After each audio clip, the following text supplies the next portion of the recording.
For Nazar, things are almost like home when his mother Irina gets him ready for play school.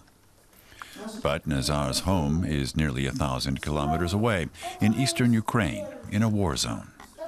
The family has fled, and his parents try to hide the situation from him in vain.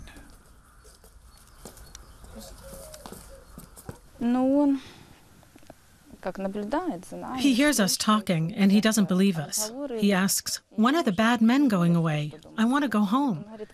And I say, "Why do you think there are bad men there?" He says, "I don't know." So I say, "There aren't any bad men." While her son is in daycare, Irina and her mother watch videos coming from Ukraine. They're glad they escaped the violence in time. More and more refugees from the war in Ukraine are coming to Moldova. So far, the country has been able to take them in, but officials are expressing concern. Este o cifră destul de îngrijorătoare. The numbers are very worrying, particularly when you look at the staff we have, and the available accommodation, and the financial resources we have to help them. Impoverished Moldova has a generous law governing the rights of refugees. People fleeing war zones get the right to stay, modest financial support, and most importantly, a work permit, all within months. Irina's husband, Dima, has found work as an electrician.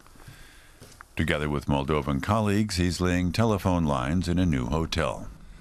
The job not only provides the income he desperately needs, but has made him feel welcome in the country.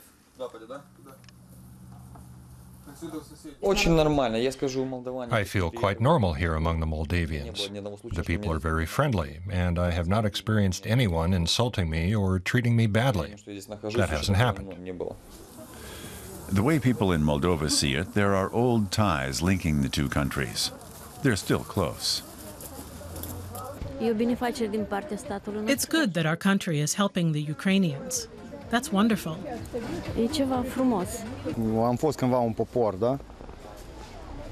In the Soviet era, we were one country. That's why we Moldovans have to help the Ukrainians.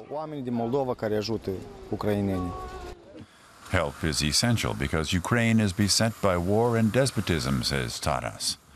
The qualified engineer is afraid to reveal his identity. He was called up for the Ukrainian military, even though he had an exemption. He tells us it was torn up in front of his eyes. Of course I refused. I told them I wouldn't sign anything. I said I didn't want to go.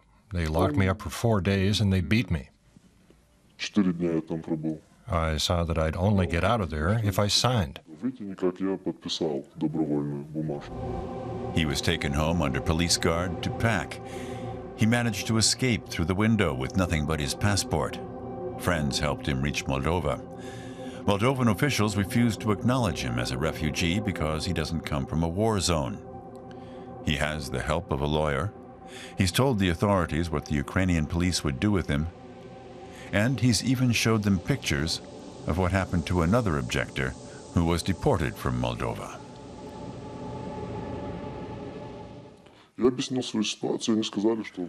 I explained my situation to them, and they said they'd investigate it.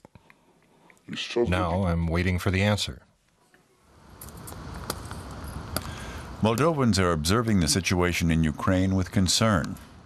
In the early 1990s, Moldova experienced a similar kind of conflict when the province of Transnistria broke away with Russian support. Today, soldiers face off at the border. No one knows how long the peace will hold. There are fears that the conflict could break out again.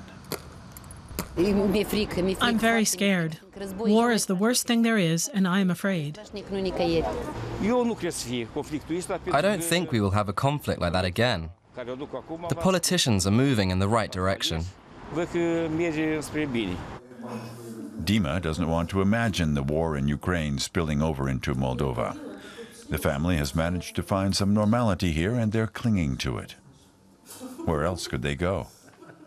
So they talk about going back home to Ukraine. It's very, very hard to leave your town. I don't want to be anywhere else but home. The longer the conflict in eastern Ukraine goes on, the more that dream recedes into the distance.